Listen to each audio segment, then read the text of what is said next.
تزکیہ نفس کہتے کسے ہیں؟ تزکیہ نفس کا مطلب یہ ہے کہ انسان اپنے آپ کو پاک کر لے۔ کن چیزوں سے پاک کرے؟ سب سے پہلے انسان گناہوں سے پاک ہو جائے، گناہ جس قسم کا بھی ہو، چاہے اس کا تعلق شبہات سے ہو، شہوات سے ہو، یا وہ برے اخلاق جسے اسلام برا کہتا ہے، ان سب سے پاک ہو، اور اس کے ساتھ انسان کے اندر اچھائی آ جائے، وہ عقیدے کا مضبوط بن جائے، وہ عبادت میں پختہ ہو جائے، اخلاق میں کامل مومن اور مسلمان بن جائے، اس کو تزکیہ نفس کہا جاتا ہے۔ قرآن میں آپ پڑھیں گے تو اللہ تبارک و تعالیٰ نے جو انبیاء کو بھیجا تھا اس کا ایک عظیم مقصد اصلاح نفس تھا، تزکیہ نفس تھا۔ اللہ تبارک و تعالیٰ قرآن میں کہتا ہے هو الذی بعث فی الامیین رسولا، کہ اللہ ہی کی ذات ہے جس نے امیوں میں سے رسول کو بھیجا، اور ان رسولوں کا مقصد کیا تھا؟ کہ وہ قرآن کی آیتوں کی تلاوت کریں، لوگوں کے نفس کا تزکیہ کریں۔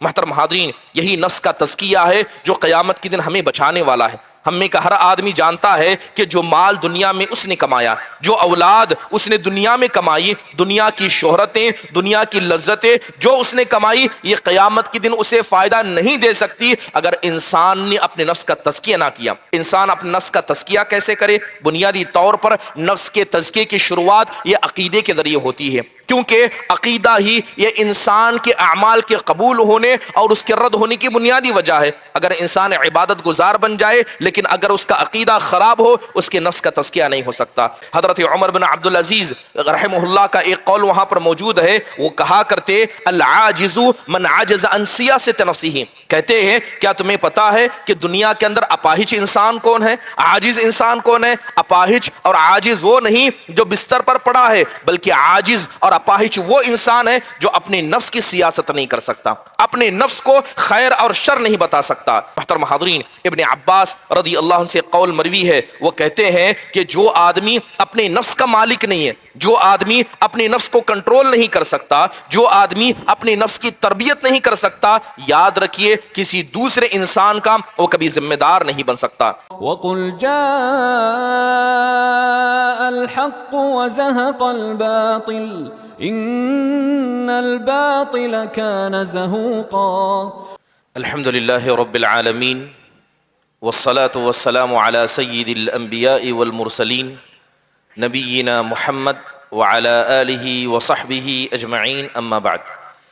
یقول اللہ سبحانہ وتعالی ونفس وما سواها فألهمها فجورها وتقواها قد افلح من زکاها وقد خاب من دساها۔ محترم و معزز صدر مجلس، علماء کرام، عمائدین جماعت و جمعیت، محترم حاضرین و حاضرات، الحمدللہ اللہ کے فضل و کرم سے بڑی بابرکت اور رونق والی مجلس اکٹھا ہے۔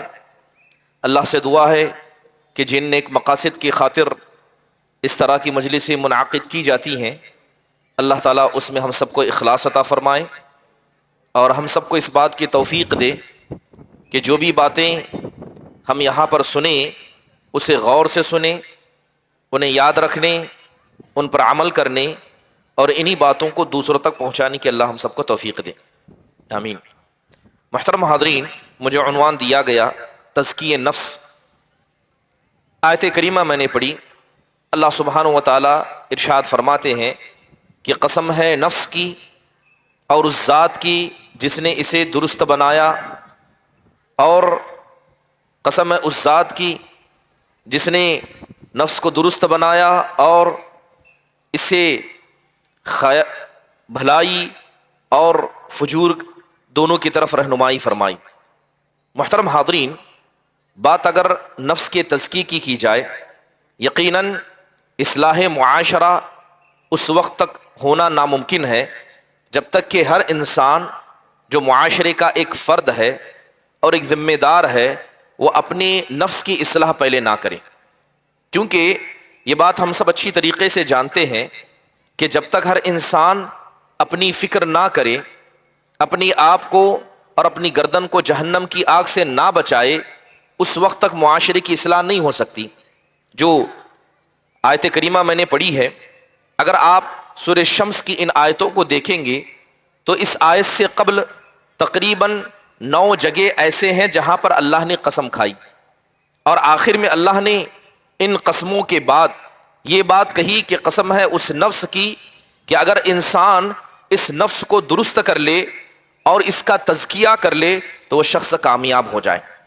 دور حاضر یہ اس دور میں سے ایک ہے جہاں پر فتنہ انگیزیاں بہت زیادہ ہو چکی ہیں، اور دنیا پرستی، مادہ پرستی، اس کے علاوہ آج جس طرح کی شہوتیں لوگوں کی نگاہوں کے سامنے موجود ہیں، دنیا اور اسے مقدم رکھنا، دنیا کی خواہشات لوگوں کے سامنے موجود ہیں، ضرورت ہے کہ اس طرح کے موضوع پر بولا جائے۔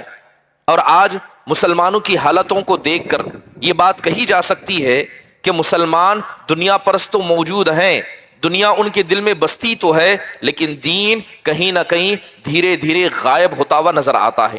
چاہے مسئلہ عقیدے کا ہو، اخلاق کا ہو، عبادتوں کا ہو، یا اسلامی ثقافت اور اسلامی کلچر کا ہو، ہم یہ دیکھتے ہیں کہ دھیرے دھیرے یہ چیزیں مسلمانوں کے قریب سے ختم ہوتی جا رہی ہیں۔ محترم حاضرین، تزکیہ نفس کہتے کسے ہیں؟ تزکیہ نفس کا مطلب یہ ہے کہ انسان اپنے آپ کو پاک کر لے۔ کن چیزوں سے پاک کرے؟ سب سے پہلے انسان گناہوں سے پاک ہو جائے۔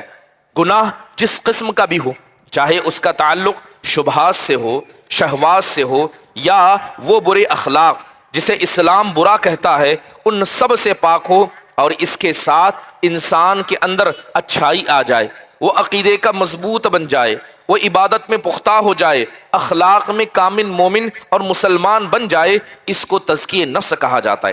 علامہ ابن قیم رحمہ اللہ نے کہا کہ نفس کا تزکیہ دو چیزوں سے ہوتا ہے۔ پہلی چیز یہ ہے کہ انسان جتنی بری چیزیں ہیں ان تمام چیزوں سے اپنے نفس کو بچا لے، اور دوسری چیز کہ جتنی اچھائیاں ہیں ان تمام کو اپنے سینے میں جگہ دے دی۔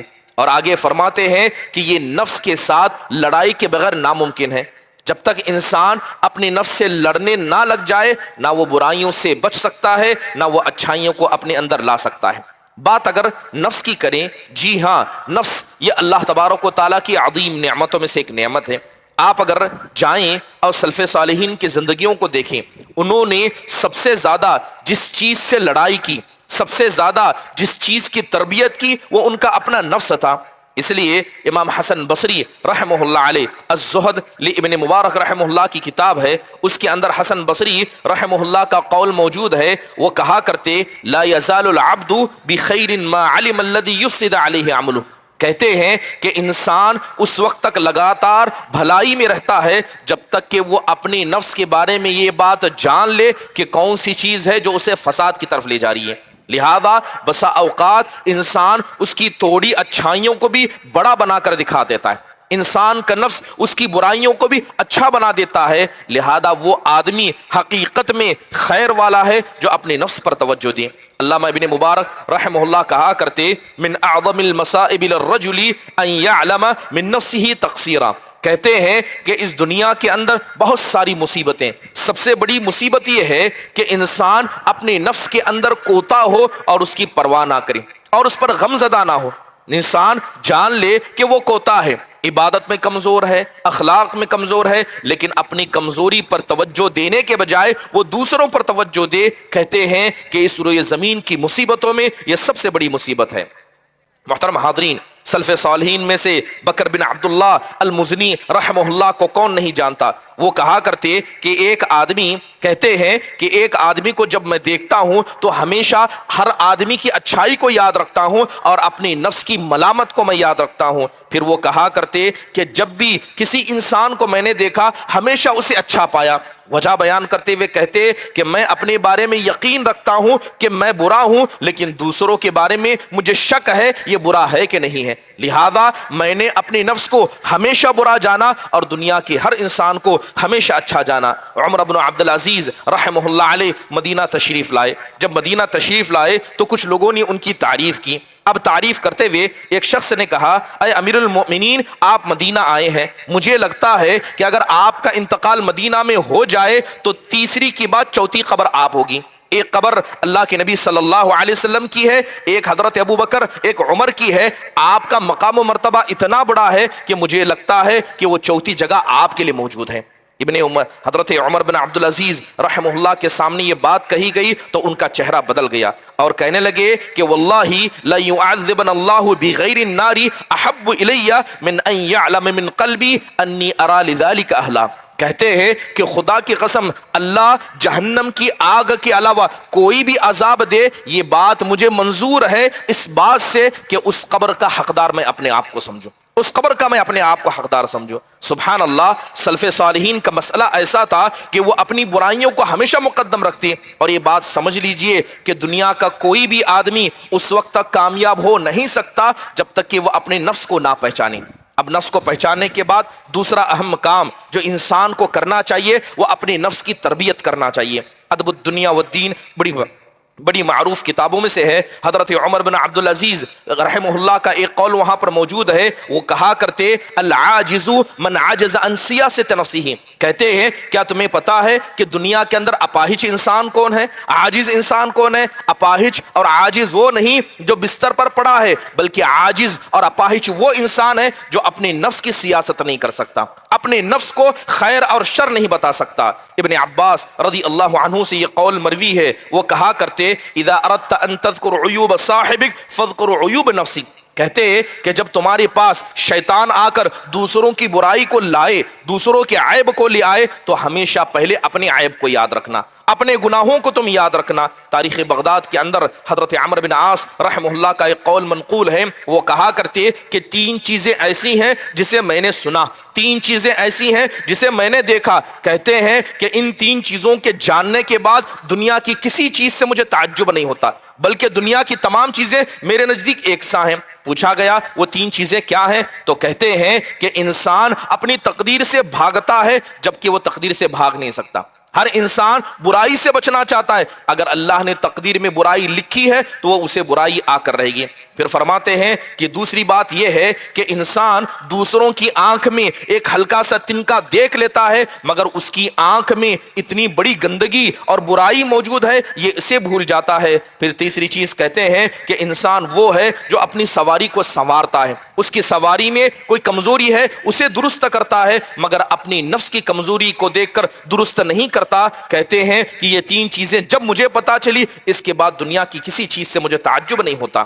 محترم حاضرین، ابن عباس رضی اللہ عنہ سے قول مروی ہے. وہ کہتے ہیں کہ جو آدمی اپنے نفس کا مالک نہیں ہے، جو آدمی اپنے نفس کو کنٹرول نہیں کر سکتا، جو آدمی اپنے نفس کی تربیت نہیں کر سکتا، یاد رکھیے کسی دوسرے انسان کا وہ کبھی ذمہ دار نہیں بن سکتا. سفیان بن عیینہ رحمہ اللہ کہا کرتے کہ میں نے کتاب و سنت کو پڑھا، میں نے قرآن کو پڑھا، حدیث کو پڑھا، تو مجھے ایک بنیادی چیز سمجھ میں یہ آئی کہ اللہ تبارک و تعالیٰ نے 10 قسم کے لڑائیوں کا ذکر کیا.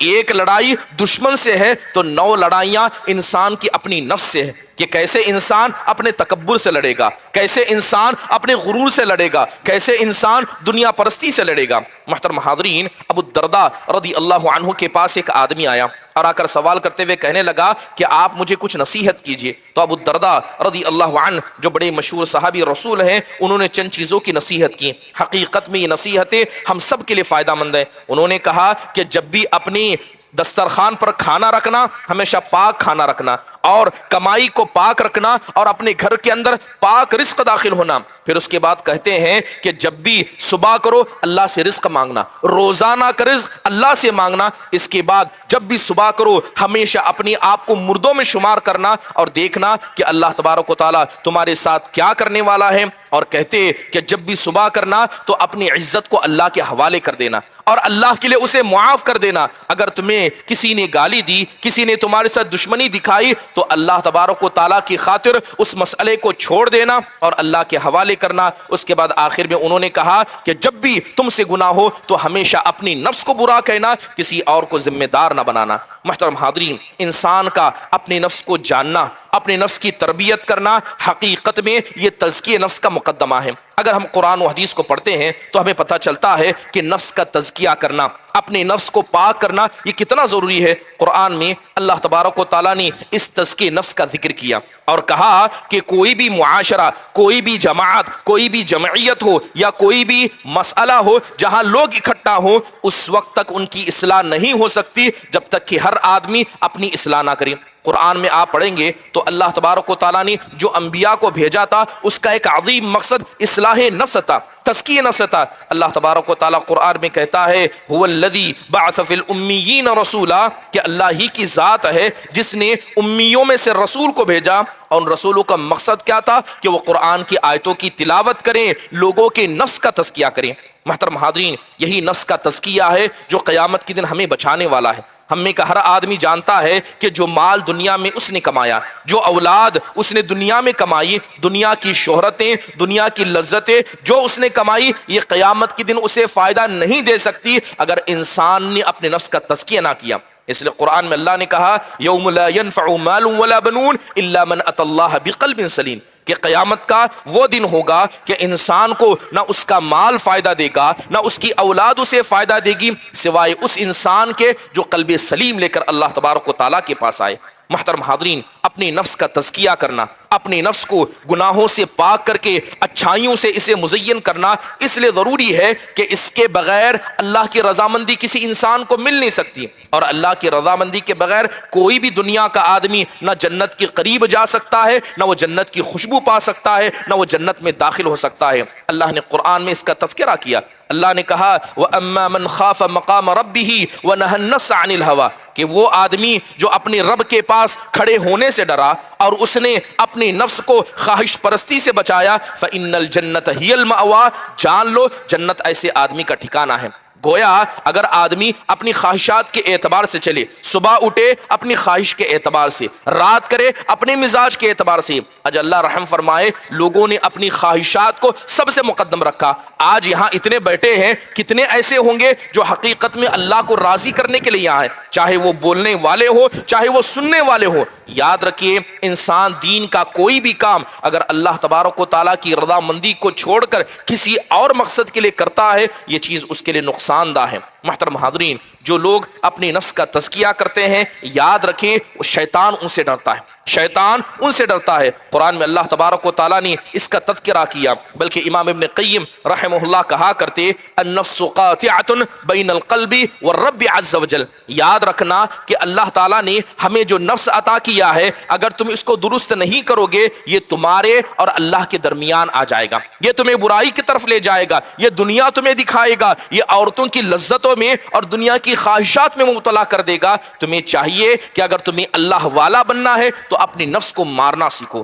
محترم حاضرین، آپ اگر قرآن پڑھیں گے تو بہت سارے لوگوں کا تذکرہ قرآن کے اندر اللہ نے کیا، بڑے نیک لوگوں کا تذکرہ کیا، مگر جب انہوں نے اپنے نفس کا تزکیہ نہیں کیا، اپنے آپ کے مسئلے میں اللہ سے مدد نہیں مانگی، علم تھا اللہ نے ان کے مقام کو بلند کیا تھا، اس کے بعد بھی کتنے ایسے تھے جنہوں نے دنیا کے اندر آ کر نقصان اٹھایا۔ ہم نے سامری کا قصہ سنا، وہ سامری جو حضرت موسیٰ علیہ السلام کے ساتھ موجود تھا، حضرت موسیٰ کو دیکھا، فرعون کو ڈوبتے ہوئے دیکھا، اور حضرت موسیٰ نے جو فرعون پر بددعائیں کی سب کو دیکھا، لیکن جیسے ہی حضرت موسیٰ اللہ تبارک و تعالیٰ کے بلاوے آنے پر کیا گئے، وہی سامری بت پرستی کی وجہ بن جاتا ہے۔ سبحان اللہ، ایک آدمی جو انبیاء کے ساتھ ہے، جلیل القدر نبی کے ساتھ ہے، آپ کے رشتہ داروں میں سے ہے، اللہ نے پل بھر میں اس آدمی کو گمراہ کر کے رکھ دیا۔ حضرت یوسف علیہ السلام کے بھائیوں کا تذکرہ ہم نے سنا، یہ کون؟ یہ معمولی نہیں تھے، ان کے باپ نبی تھے، اولو العزم،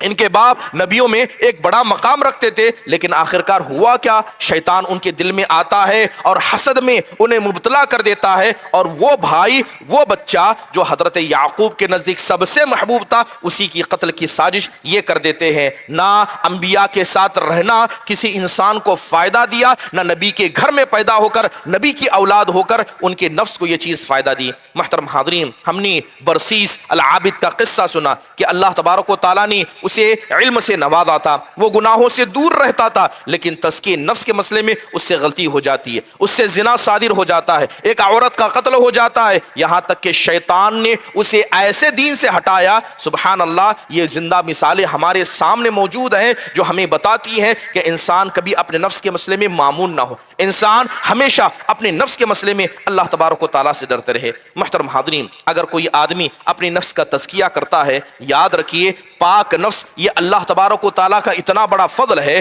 کہ جس کسی انسان کو اللہ نے پاک نفس سے نوازا، دنیا کی کتنی بڑی مصیبت بھی آئے گی وہ اسے بڑا معمولی سمجھے گا۔ ہم نے قرآن میں حضرت ایوب علیہ السلام کا قصہ سنا کہ اللہ تبارک و تعالیٰ نے آپ کو مال کے مسئلے میں آزمایا، اولاد کے مسئلے میں آزمایا، اللہ نے بیماری دے کر آپ کو آزمایا۔ حضرت ایوب علیہ السلام نے کیا کام کیا؟ حضرت ایوب کے پاس ایک اللہ کی بڑی نعمت تھی، وہ نفس ان کا پاک تھا، اس نفس کے اندر صبر موجود تھا۔ اللہ تعالیٰ نے ساتوں آسمان سے حضرت ایوب کی تعریف کرتے ہوئے کہا اِنَّا وَجَدْنَاهُ صَابِرًا، کہ ہم نے ایوب کو صبر کرنے والا پایا، نعم العبد انہ اواب، ایوب کتنے ہی اچھے انسان ہیں، وہ اللہ تبارک و تعالیٰ سے کتنی لو لگاتے ہیں۔ محترم حاضرین، اگر انسان حقیقت میں اپنے نفس کو پاک کر لے، اپنے نفس کو اللہ والا بنا دے، وہ موت کو نگاہوں کے سامنے دیکھے گا، مگر نگاہوں کے سامنے وہ ہمیشہ اللہ کی مدد کو دیکھے گا۔ تصور کیجئے حضرت موسیٰ علیہ السلام کے اس قصے کو، اللہ تبارک و تعالیٰ نے حضرت موسیٰ کو حکم دیا کہ بنی اسرائیل کو لے کر چل پڑے۔ حضرت موسیٰ چل پڑے، اللہ نے انہیں یہ بھی بتایا کہ تمہارا پیچھا کیا جائے گا، فرعون اور اس کا لشکر تمہارے پیچھے آئے گا۔ ہوا ایسے کہ فرعون کو پتا چلتا ہے، وہ اپنے لاؤ اور لشکر کے ساتھ ان کا پیچھا کرتا ہے، یہاں تک کہ سمندر کے پاس پہنچے، سامنے سمندر ہے، پیچھے فرعون اور اس کا لشکر موجود ہے۔ قوم کے لوگوں نے دیکھا تو کہا انا لمدرکون، ہم تو پکڑے گئے، ہم تو ضرور بھی ضرور پکڑے گئے۔ اللہ تبارک و تعالیٰ نے حضرت موسیٰ کو ایسا پاک نفس عطا کیا تھا، اس دل میں اللہ کا ڈر، اللہ کا خوف، اللہ سے محبت، اللہ سے امید اس قدر تھی کہ سامنے سمندر ہے، پیچھے فرعون کا لشکر ہے، لیکن ایمان اللہ کی ذات پر ہے۔ کہا کہ ہرگز نہیں، میرے رب کا حکم تھا، ہم یہاں پہنچے ہیں، اگر اللہ نے زندگی لکھی ہے تو ہم ضرور جئیں گے، اور اگر اللہ نے موت لکھی ہے تو ایک ادنا بہانہ بھی ہمارے لیے کافی ہے۔ حضرت موسیٰ علیہ السلام نے کہا کلا ان معی ربی سیہدین، ہرگز ایسا ہو نہیں سکتا، میرا رب میرے ساتھ ہے اور اللہ مجھے ضرور راستہ دکھائے گا۔ محترم حاضرین، جناب محمد الرسول اللہ صلی اللہ علیہ وسلم کی زندگی میں بھی ایسے معاملات پیش آئے کہ آپ علیہ السلام پر ایسی مصیبتیں لائی گئیں کہ ایسا لگتا تھا کہ زمین آپ پر تنگ ہو چکی تھی، لیکن ایک سہارا جو اللہ کا تھا، جو سہارا انسان کو کبھی دھوکہ نہیں دیتا، ہو سکتا ہے کہ دنیا کا سہارا ہمیں دھوکہ دی، ہو سکتا ہے کہ ہمارا مال، ہماری اولادیں اور ہماری وہ امیدیں جو بسا اوقات انسان اپنی اولاد سے رکھتا ہے، بسا اوقات وہ امیدیں جو انسان حکومتوں سے رکھتا ہے، بسا اوقات وہ امیدیں جو انسان اپنے بڑوں سے رہ سکتا ہے، ہر امید انسان کی جھوٹی ہو سکتی ہے، ہر امید اسے دھوکہ دے سکتی ہے، لیکن اللہ تبارک و تعالیٰ کی ذات کا سہارا کبھی انسان کو دھوکہ نہیں دیتا۔ محترم حاضرین، انسان کو اپنے نفس کے تزکیے پر توجہ دینی چاہیے۔ انسان اپنے نفس کا تزکیہ کیسے کرے؟ بنیادی طور پر نفس کے تزکیے کی شروعات یہ عقیدے کے ذریعے ہوتی ہے،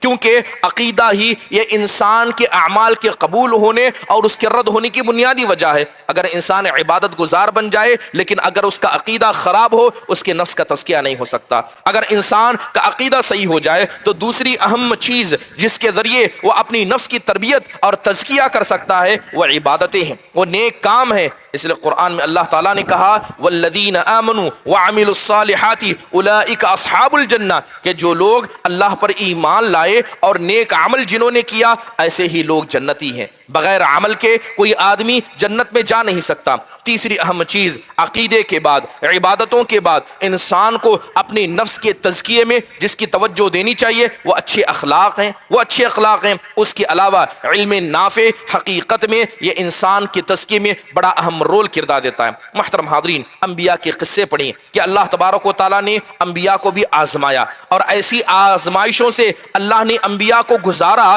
کہ اگر اللہ نے ان کے نفس کو پاک نہ کیا ہوتا تو بڑا مشکل تھا کہ وہ اللہ کی اس آزمائش میں پاک ہو سکتی۔ بات کریں ایک جوان، بلکہ اللہ تبارک و تعالیٰ نے جنہیں دنیا کی آدھی خوبصورتی عطا کی، اس مقدس نبی کا جنہیں ہم حضرت یوسف علیہ السلام کرتے ہیں، گھر کے اندر موجود ہیں۔ عورت نے دعوت دی، خود سے دروازے کو بند کیا، اور عورت بھی کوئی معمولی نہیں، بڑے خاندان کی ہے اور اسی کا گھر ہے اور وہ دعوت دے رہی ہے۔ ایسے وقت میں اگر کسی چیز نے انہیں اس گناہ سے بچایا تو یہ ان کا پاک نفس تھا، اللہ تبارک و تعالیٰ نے ایسا نفس دیا تھا جس کے اندر گناہوں کی نفرت تھی، گناہ سے وہ بچتے تھے، بلکہ انہوں نے صاف کہا اے میرے پروردگار یہ عورت جس گناہ کی طرف مجھے بلا رہی ہے اس سے زیادہ تو مجھے جیل خانہ پسند ہے۔ اگر انسان اپنے نفس کو پاک کر لے، گناہوں سے نفرت کرے، اس قدر نفرت کرے کہ جیل میں سالوں جانا پسند ہو، انسان پسند کر لے، لیکن زنا جیسے گناہ سے بچنا چاہے، حقیقت میں یہ نفس کے تزکیے کے علاوہ یہ ناممکن ہے۔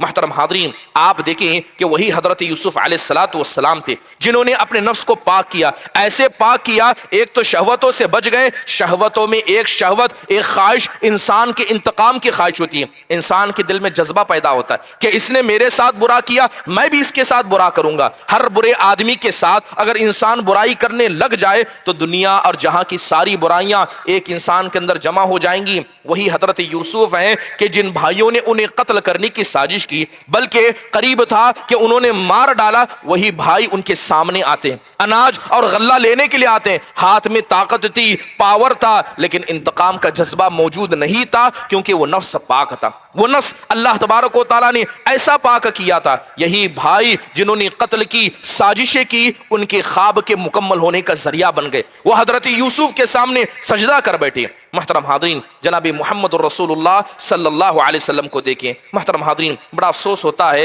ہماری یہاں ایک عجیب سی بری چیز ہماری مجلسوں میں داخل ہو گئی ہے، وہ علماء کی بے جا تعریف کرنا۔ دیکھا جاتا ہے کہ بعض لوگ علماء کی تعریف کرتے ہیں اور بڑھ کر تشدد اور غلو والے الفاظ کا استعمال کرتے ہیں۔ جناب محمد الرسول اللہ صلی اللہ علیہ وسلم کے بارے میں پڑھیے، آپ کو یہ چیز سخت ناپسند تھی کہ آپ کے مقام اور مرتبے سے کوئی آدمی آپ کو بڑھا دے، کوئی آپ کے نام سے اور عزت سے بڑھ کر آپ کو کیا ہے القاب سے پکارے۔ آج کسی کو کیا ہے دنیا جہاں کا عالم کہا جاتا ہے، خطیب کہا جاتا ہے، وقت کا سب سے بڑا متقی اور پرہیز کہا جاتا ہے، حقیقت میں یہ الفاظ غلو والے ہیں اور اللہ کے نبی صلی اللہ علیہ وسلم کو اس طرح کے الفاظ پسند نہیں تھے، جبکہ آپ علیہ الصلوۃ والسلام کی شخصیت یہ کوئی معمولی نہیں تھی۔ اللہ تبارک و تعالیٰ نے اس دنیا جہاں میں آپ کے ذکر کو بلند کیا، نہ کوئی مسلمان ہو سکتا ہے، نہ ہماری نمازیں مکمل ہو سکتی ہیں، نہ ہماری اذانیں مکمل ہو سکتی ہیں جب تک کہ ہم جناب محمد الرسول اللہ صلی اللہ علیہ وسلم کا نام نہ لے۔ لیکن اس کے بعد بھی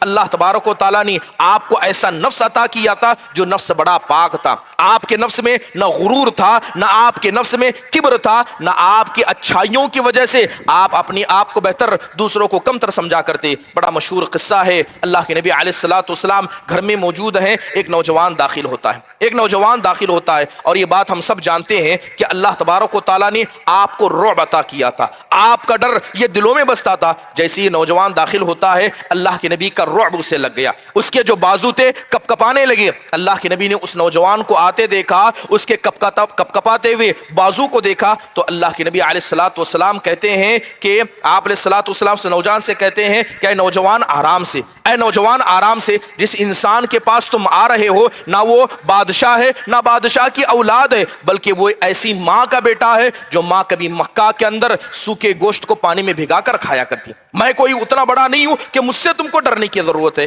سبحان اللہ، ہزاروں اچھائیاں آپ کی، آپ کے ذکر کو اللہ نے آسمان سے زمین میں بلند کیا، لیکن تواضع ایسا، یہ تواضع آپ کے پاس آیا کہاں سے؟ یہ تواضع اصلاح نفس کی وجہ سے اور تزکیہ نفس کی وجہ سے آیا۔ محترم حاضرین، انسان کا نفس کتنا پاک ہونا چاہیے، انسان کا نفس اتنا پاک ہونا چاہیے کہ وہ دشمن، وہ طائف والے جنہوں نے آپ کو مارا، آپ اگر طائف کے قصے کو غور سے پڑھیں گے تو آپ کو سمجھ میں آئے گا کہ اللہ کے نبی صلی اللہ علیہ وسلم مکہ چھوڑ کر نکل چکے تھے، گویا مکہ میں لوٹنے کا آپ کا ارادہ نہیں تھا۔ آپ طائف گئے اس امید سے کہ اگر مکہ والوں نے مجھے ہٹا دیا، مکہ والوں نے میری دعوت کو قبول نہیں کیا تو کم از کم یہ طائف والے میری بات سنیں گے، لیکن طائف والوں نے بھی آپ کی بات نہیں مانی، اپنے اوباش بچوں کو آپ کے پیچھے لگایا، آپ کو مارا گیا، آپ کا سر، آپ کے پیر لہو لہان ہو گئے، یہاں تک کہ اللہ تبارک و تعالیٰ نے یہ منظر دیکھا۔ آسمان سے فرشتے اترتے ہیں، جبرائیل اترتے ہیں اور حضرت جبرائیل کہتے ہیں کہ یہ پہاڑوں کا فرشتہ ہے، آپ انہیں حکم دیجئے ان مکہ والوں کو پیس کر رکھ دیا جائے گا۔ اللہ کے نبی علیہ الصلوۃ والسلام نے کیا انتقام کا جذبہ دکھایا۔ اللہ کے نبی علیہ الصلوۃ والسلام نے ان کے لیے دعا کی اور امید جتائی کہ ہو سکتا ہے یہ نہیں تو ان کی آنے والی نسل مسلمان ہو جائے۔ محترم حاضرین، صحابہ کی زندگیوں کو پڑھیے، ایک بنیادی چیز ہمیں یہ سمجھ میں آئے گی کہ پاک نفس وہ ہوتا ہے جو اپنی اچھائیوں کو دفن کرتا کرتا ہے اور اپنی برائیوں کو نگاہوں کے سامنے رکھتا ہے. یہ چیز ہمیں صحابہ سے نظر آتی ہے. حضرت ابوبکر صدیق رضی اللہ عنہ یہ کوئی معمولی آدمی نہیں تھے. حدیثوں کو پڑھیں گے تو پتا چلے گا کہ کئی مرتبہ اللہ کے نبی نے ان کو جنتی کہا, کئی مرتبہ اللہ کے نبی نے کھل کر ان کے جنت کے وعدے کیے. اس کے بعد بھی جب افک کا واقعہ پیش آیا اور حضرت ابو بکر صدیق رضی اللہ عنہ جو مصطح بن اساسہ پر خرچ کرتے تھے, انہوں نے خرچ کو روک لیا, کیونکہ مصطح بن اساسہ رضی اللہ عنہ نے الزام لگانے والوں کا ساتھ دیا تھا. اللہ تبارک و تعالیٰ نے آیت نازل کرتے ہوئے کہا کہ جو اہل ثروت ہیں کیا وہ نہیں چاہتے کہ اللہ انہیں معاف کرے, اللہ انہیں بخش دے. حضرت ابو بکر فوراً کہنے لگے کہ میں چاہتا ہوں کہ اللہ مجھے معاف کرے, جبکہ ان کے معافی کے پروانے پہلے ہی سنائے جا چکے ہیں, مگر انہوں نے اپنے نفس کو یہ باور کرا کر رکھا تھا کہ میرے پاس کوئی اچھائی نہیں ہے, میرا نفس برا ہے. لہذا جیسی اللہ نے پیغام دیا فوراً پیغام کو قبول کیا اور وہ مال جو مصطح بن اساسہ کو دیا کرتے تھے دوبارہ اسے دینا شروع کر دیا. حضرت عمر بن خطاب رضی اللہ عنہ یہ کوئی معمولی شخصیت نہیں تھے. اللہ کے نبی علیہ الصلوۃ والسلام نے بہت ساری تعریفیں ان کی. حضرت عمر رضی اللہ عنہ کا مسئلہ ایسا تھا کہ وہ رویا کرتے. حدیثوں کے اندر آتا ہے کہ بہت زیادہ رویا کرتے, یہاں تک کہ رونے کی وجہ سے ان کی آنکھوں کے نیچے کالے کالے دو دھبے پڑ گئے تھے. اور یہی وہ عمر بن خطاب ہیں. اللہ کے نبی نے کہا تھا کہ اگر میرے بعد کوئی نبی ہوتا وہ عمر ہوتے. آپ نے حضرت عمر کو گھر میں آتے دیکھا, اچانک آپ کے گھر سے عورتیں چلی گئیں, ڈر کر گھر میں داخل ہو گئیں. وہ عورتیں, وہ نبی کی بیویاں علیہم الصلاۃ والسلام آپ سے بحث کر رہی تھی, آپ سے مطالبہ کر رہی تھی. اللہ کے نبی ہنسنے لگے. اللہ کے نبی علیہ الصلاۃ والسلام کے ہنستے ہوئے چہرے کو دیکھا تو حضرت عمر نے دعا دی, کہا اضحک اللہ سنک یا رسول اللہ, اے اللہ کے نبی اللہ تبارک و تعالیٰ آپ کے چہرے کو ہنستا ایسے ہی خوش و خرم باقی رکھے. اللہ کے نبی علیہ الصلوۃ والسلام سے وجہ پوچھی, اللہ کے نبی نے وجہ بیان کی. اس کے بعد اللہ کے نبی علیہ الصلوۃ والسلام سے کہا اے اللہ کے نبی یہ آپ کی عورتیں مجھ سے ڈرتی ہیں جبکہ ان کو آپ سے ڈرنا چاہیے. اللہ کے نبی علیہ الصلوۃ والسلام نے اس وقت کہا تھا اے عمر تم ان کی بات کیا کرتے ہو کہ خدا کی قسم جس راستے سے تم گزرو اگر شیطان بھی وہاں آ جائے وہ اپنا راستہ بدلنا پسند کرے. یہی عمر بن خطاب تھے جو ہمیشہ اللہ سے ڈرا کرتے, رویا کرتے. یہاں تک کہ عام الرمادہ جس سال قحط سالی پڑی حضرت عمر کے گھر میں کھانا موجود تھا لیکن جان بوجھ کر کھانا چھوڑ دیا. فقیروں کا ساتھ دینے کے لیے یہ بھی کم کھایا کرتے, اور جب ان کو مارا گیا زخمی ہو گئے اور موت کے دہانے پر پہنچے اپنی داڑھی کو پکڑ کر کہتے ویحک یا عمر ان لم یغفر لک ربک, کہتے عمر تیرے لیے بربادی ہو اگر تیرے رب نے تجھے معاف نہیں کیا.